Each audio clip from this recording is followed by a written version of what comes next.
watching South Asia Newsline, and here are the top stories we are tracking for you on Thursday, the 19th of February. PM Modi calls for democratization of AI, outlines Manav vision. Bangladesh's new Prime Minister pledges price stability.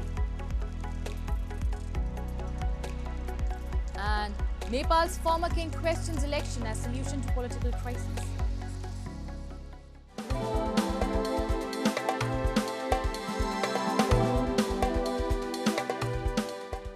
And now for all the details. India's Prime Minister Narendra Modi on Thursday in his address at the AI Impact Summit called for the democratization of artificial intelligence and unveiled India's human-centric Manav vision. He urged global leaders to ensure AI remains inclusive, accountable and firmly under human control. We have a report. India's Prime Minister Narendra Modi on Thursday outlined India's vision for a human-centric AI ecosystem, calling for the democratization of the technology as he welcomed world leaders to the AI Impact Summit in New Delhi. Warning against reducing people to mere data points, he unveiled India's Manav vision framework, focused on ethics, accountability, national data sovereignty, accessibility and legal validity. Modi urged global leaders to keep AI inclusive, responsible and under human control, with a focus on benefiting the global south. He positioned India as a hub for affordable, scalable AI, urging innovators to design in India and deliver to the world.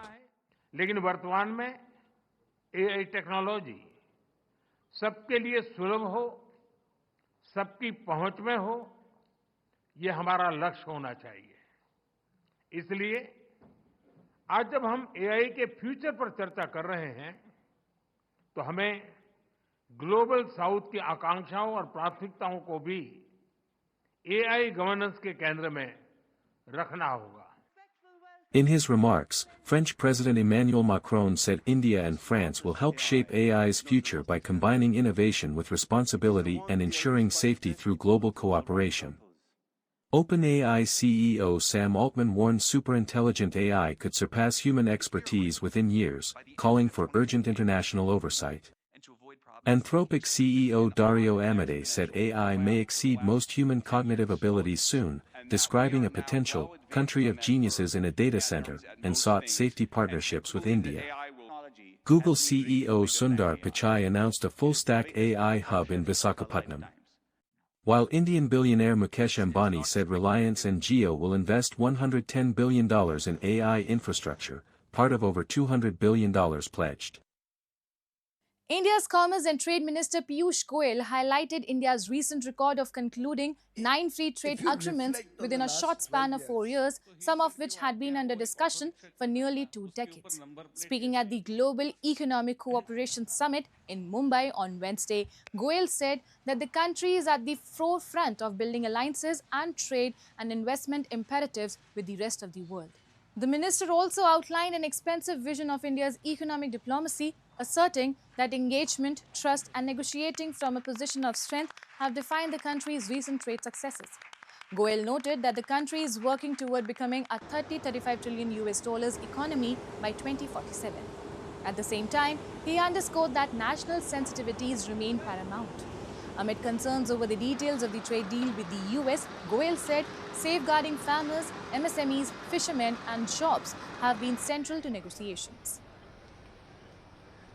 And truly, I believe that India today is at the forefront of building alliances, building friendships, aligning our own trade, our own investment imperatives with the rest of the world. End of the day, we are looking for a $30-35 trillion economy by 2047 to power India into the League of Developed Nations. And that's how we'll bring prosperity to all people. And Pakistan's Supreme Court on Wednesday issued a notice to the Election Commission of Pakistan over its decision to disqualify PTI founder Imran Khan for 5 years following his conviction in the Tosha Khana concealment of assets case. A 3-judge bench took up multiple petitions challenging the electoral ban. During the hearing, the court questioned why the ECP notification had not been directly challenged and observed that the commission should be heard before any relief is considered. Imran Khan's counsel argued that although the sentence had been suspended by the Islamabad High Court, the conviction's impact on disqualification should also be reconsidered, citing a 2019 Supreme Court ruling. However, the bench noted that suspension of sentence does not automatically nullify conviction unless specifically ordered. The court adjourned proceedings indefinitely while seeking the poll body's response. 73-year-old Imran Khan has been in jail since August 2023, serving a 14-year sentence on corruption charges, one of dozens of cases he says were made up in order for the army to keep him out of politics. The military, however, denies the charge. Moving on. Bangladesh's new Prime Minister Tariq Rahman has pledged to stabilize prices during Ramadan, restore the rule of law and push ahead with economic and infrastructure reforms. With the annual inflation at 8.5% in January 2026, citizens are hoping for some curb in prices. A report. Bangladesh's new Prime Minister Tariq Rahman, in a televised address laid on Wednesday, pledged to stabilize prices during the holy month of Ramadan, restore the rule of law, and advance economic and infrastructure reforms.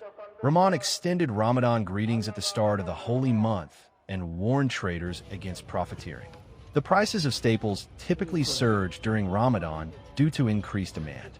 Meanwhile, Bangladeshis also hope for the curb in the surging food inflation and its prices as they prepare to begin the holy month.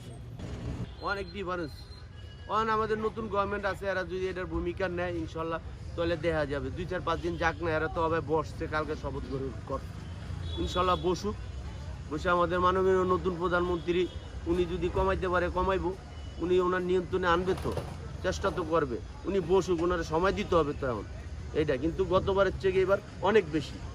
Traders emphasized that the recent spike in prices have been especially steep in the past few weeks. Some attributed the surge to disruptions around the election, with reduced traffic and holiday closures slowing the movement of goods. Inflation remains elevated in the South Asian nation. Bangladesh's annual inflation stood at 8.58% in January 2026, the highest since May 2025, with food prices continuing to strain household budgets, informed Reuters. এই বিষয়ে তারা এই বাজারের খবরদারি মাধ্যমে monitoring এর মাধ্যমে এই বাজার মানে সাধারণ মানুষ যেন সুন্দরভাবে রমজানকে উপভোগ করতে পারে সেই বিষয়ে চেষ্টা করতে পারবে. The Muslim majority nation is grappled with multiple problems, including restoring political stability, rebuilding investor confidence, and reviving key industries, such as the garment sector after the 2024 uprising that brought down the government of Sheikh Hasina. And former Nepali King Gyanendra Shah has called for broad national consensus ahead of the March 5 House of Representatives election, saying that polls alone cannot address Nepal's deep-rooted challenges. In a video message issued on the eve of Democracy Day, Shah described the country as passing through one of the most painful phases in its history and urged political forces to resolve pressing national issues before heading to the ballot.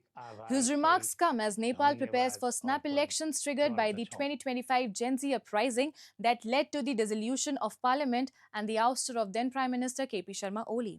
Meanwhile, the pro-monarchist Rashtriya Prajatantra Party is contesting the polls with a renewed call for the restoration of the monarchy. Nepal abolished its centuries-old monarchy in 2006 following mass protests known as People's Movement II, ushering in a republican democratic system.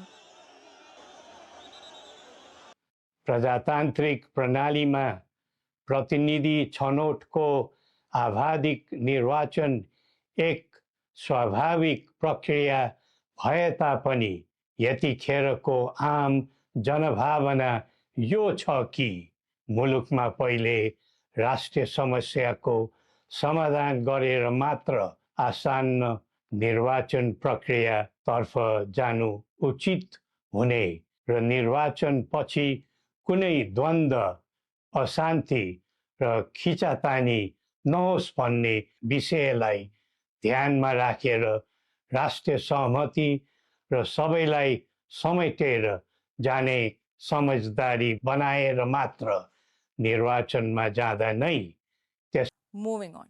At least 22 Indian fishermen were arrested and their 4 boats were seized in 2 different incidents for allegedly poaching in Sri Lankan waters north of Mannar and off the Delt island, Jaffna, on Wednesday. The Sri Lankan Navy in a statement said 2 seized boats with 10 fishermen held in Mannar were handed over to the fisheries inspector of Mannar, and the remaining 2 fishing boats intercepted off the Delt island with 12 Indian fishermen were handed over to the authorities in Milde for onward legal proceedings. Meanwhile, in a separate incident, 11 fishermen from India's Tamil Nadu were returned to Chennai on Thursday. They had ventured into the sea in a mechanized boat for fishing in July 2025. The prolonged dispute over fishing rights has been a source of tension for many years as both countries share an expensive oceanic border without any perceptible demarcation. Fishermen from both sides frequently stray into each other's territory while netting their catch and end up spending years in jails. That's all in tonight's edition. We will see you same time tomorrow. Till then, good night.